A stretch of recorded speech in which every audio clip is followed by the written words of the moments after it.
how's it going? This is the Kitchen Fairy with another recipe vlog for indorecipe.com, and for today's recipe it is langos.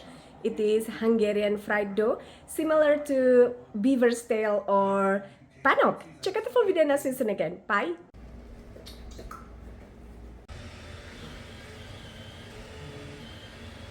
That's activated yeast after 5 minutes.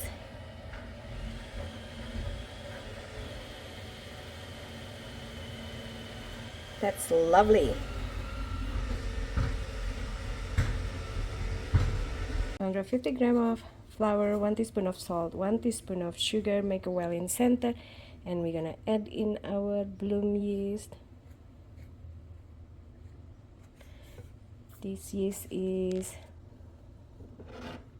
180 milliliters of lukewarm water with 1 teaspoon of sugar and 1 teaspoon of active dry yeast. We just gonna mix this and then add in 26 grams of unsalted butter.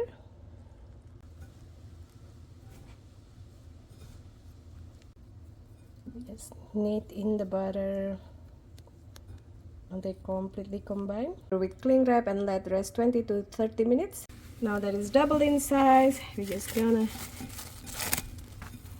take off the cling wrap, and you can divide this into 4 if not into 2 and make a large langos. So that depends on your fryer or your non-stick pan. If you have a large one, you can make 2 large langos or medium-sized langos, but if you have a small one, you can make like 4 langos. So again, it's depending how wide you're gonna stretch the dough and how big is your frying pan. And you want to fry it until golden brown. So it's ready to be topped with sour cream, cheese, garlic oil,